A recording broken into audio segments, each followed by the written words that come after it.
दोस्तों, मैं हूं राशिद भट्टी और आप देख रहे हैं द रिपोर्टर न्यूज। भारत की आबादी लगभग 137 करोड़ और इस 137 करोड़ आबादी में एक मोती है और वो मोती है लक्षद्वीप। तो चलिए लक्षद्वीप के बारे में आज हम बात करते हैं। जब से प्रफुल्ल पटेल को लक्षद्वीप की बागडोर दी गई, उन्होंने वहाँ के नियमों को चेंज कर दिया गया, नए नए कानून बना दिए गए, बीफ को वहाँ बैन कर दिया और शराब को वहाँ लागू कर दिया। जबकि हम सभी इस बात को जानते हैं कि मुसलमानों के लिए शराब हराम है, लेकिन फिर भी शराब की अनुमति दे दी गई। लक्षद्वीप में 97% मुस्लिम आबादी है, फिर भी ऐसा किया गया। लक्षद्वीप के लोग कह रहे हैं कि सेव लक्षद्वीप। तो चलिए कुछ तस्वीरें आपको दिखा देते हैं। उसके पहले एक जानकारी और आपको दे दें कि लक्षद्वीप में कोरोना पॉजिटिव बिल्कुल नहीं था, 0% था, लेकिन प्रफुल्ल पटेल ने एक नियम था उसको वहाँ पर हटा दिया कि कोई भी वहाँ पर जा सकता है। लेकिन इसके पहले वहाँ था कि कोई भी व्यक्ति अगर लक्षद्वीप जाता है तो उसको 7 दिनों तक क्वारंटाइन रहना पड़ेगा। लेकिन प्रफुल्ल पटेल ने इस नियम को हटा दिया। आज वहाँ लगभग 100 लोग पर डे पॉजिटिव निकल रहे हैं और लगभग 8,000 लोग मारे जा चुके हैं। आखिर कौन है इनकी मौत का जिम्मेदार? तो दोस्तों चलिए इस पर एक रिपोर्ट आपको दिखाते हैं।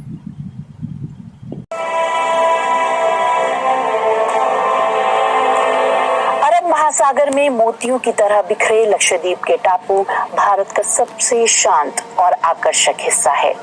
भारत की लगभग 140 करोड़ की आबादी में लक्षद्वीप के मात्र 70,000 लोग इस तरह से हैं जैसे पानी भर बाल्टी में कोई एक बूंद। लेकिन इन दिनों इस बूंद में उबाल आ रहा है।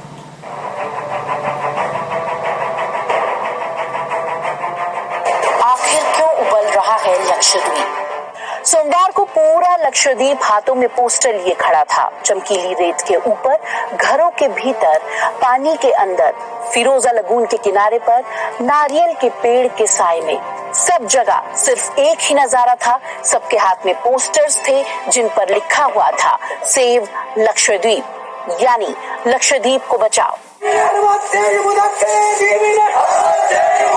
लक्षद्वीप के लोग और यहाँ के सांसद पीपी मोहम्मद फैजल मौजूदा प्रशासक प्रफुल्ल पटेल के इस्तीफे पर अड़े हुए हैं।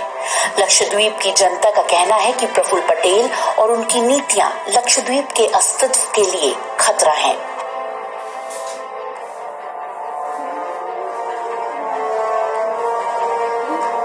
इस पूरे विवाद की शुरुआत हुई दिसंबर 2020 में, जब प्रफुल्ल पटेल को लक्षद्वीप का नया प्रशासक नियुक्त किया गया। दिसंबर 2020 तक लक्षद्वीप पूरी तरह से कोरोना मुक्त था। ऐसा इसलिए क्योंकि किसी भी बाहरी व्यक्ति के लिए लक्षद्वीप आने के बाद 7 दिनों का सख्त क्वारंटीन अनिवार्य था। लेकिन पटेल ने इस नियम को हटाकर सिर्फ नेगेटिव RT-PCR टेस्ट को ही लक्षद्वीप में एंट्री के लिए काफी कर दिया। इससे लक्षद्वीप में कोरोना तेजी से फैला और अब तक यहाँ 8,000 लोग इस संक्रमण की चपेट में आ चुके हैं।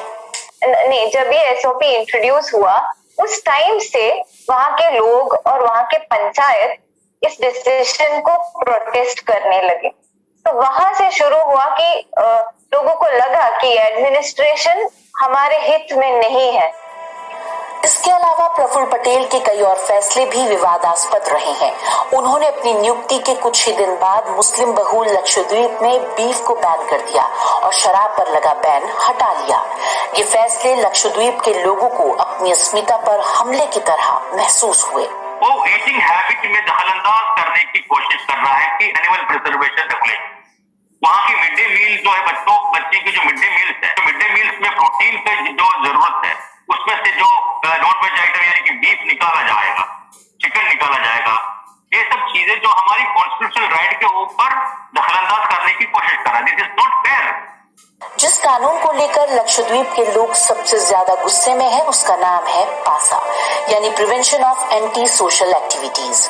इसके तहत सरकार का विरोध करने पर किसी को भी 1 साल तक बिना जमानत के जेल में रखा जा सकता है। इस कानून को लक्षद्वीप के लोग गुंडा कानून भी कहते हैं। लोगों का मानना है कि जैसी नाइंसाफी अंग्रेजों ने भारत के साथ की, अब वैसी ही नाइंसाफी भारत सरकार लक्षद्वीप के साथ कर रही है। इसके अलावा नए लक्षद्वीप डेवलपमेंट अथॉरिटी रेगुलेशन के तहत प्रशासन किसी भी इलाके को विकास के लिए खाली करा सकता है। इस पर लक्षद्वीप के लोगों का यही सवाल है कि उन्हें उनके घरों से हटाकर सरकार किन्हें बसाना चाहती है।